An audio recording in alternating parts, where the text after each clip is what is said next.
La fuerza es la capacidad neuromuscular de mover una masa, vencer una resistencia o reaccionar frente a ella, utilizando para ello la contracción muscular.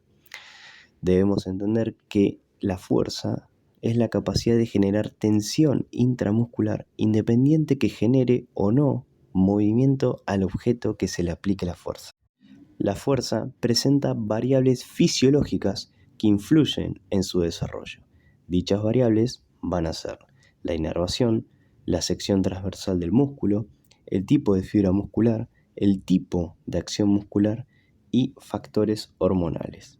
Cuando hablamos de inervación, nos referimos a que la función neuromuscular es un proceso de reclutamiento, de coordinación intramuscular y coordinación intermuscular. ¿Qué quiere decir esto? Que el aprendizaje del gesto que nosotros queremos entrenar nos va a ayudar a comprender ese gesto y que nuestro sistema nervioso realice el reclutamiento adecuado de unidades motoras de las fibras musculares y una correcta relación entre agonistas y antagonistas, permitiendo la relajación correcta de los músculos antagonistas para permitir el movimiento y a su vez la regulación de este movimiento mediante una contracción excéntrica. Cuando hablamos de la sección transversal del músculo, vamos a hablar de hipertrofia y de hiperplasia. La hipertrofia es el incremento de esta superficie transversal en donde hay un aumento del tamaño de la fibra muscular. Y la hiperplasia es el aumento en número de fibras musculares, producida por la activación de las células satélite, las cuales, ante estímulos intensos, estas células se fusionan con las células dañadas o se transforman en fibras musculares. Cuando hablamos de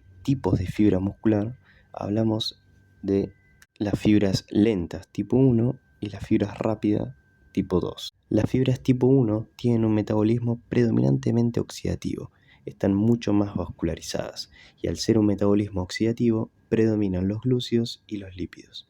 El índice de fatigabilidad es mucho menor en las fibras rápidas, o sea que las fibras rápidas se fatigan con mucha más facilidad. Cuando hablamos de tipo de contracción muscular, vamos a hablar de una contracción heterométrica, isométrica y auxotónica. Cuando hablamos de una contracción heterométrica, los elementos contráctiles del músculo se contraen mientras que los elementos elásticos no varían su longitud. De esta forma se produce un acortamiento del músculo. Dentro de la contracción heterométrica se subdivide en dos tipos de contracción muscular, la contracción concéntrica y la contracción excéntrica. En la contracción concéntrica, el músculo actúa generando tensión para superar una determinada resistencia. Así se produce un acortamiento de las fibras musculares y posteriormente una movilización de alguna parte del cuerpo, como por ejemplo tomar un tenedor y llevarlo a la boca. En cambio, en la contracción excéntrica, ante una resistencia ejercemos tensión en el músculo a la vez que lo vamos alargando. Un ejemplo de esto sería bajar la barra hasta el pecho en un press de banca. En la contracción isométrica se produce una contracción de los elementos contráctiles.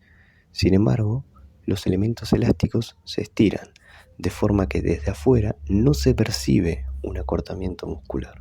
Y la contracción auxotónica es una combinación de los trabajos isométrico y heterométrico, donde el sistema neuromuscular es capaz de adecuarse a momentos de fuerzas cambiantes de las cargas y a cambios de velocidades específicos del movimiento.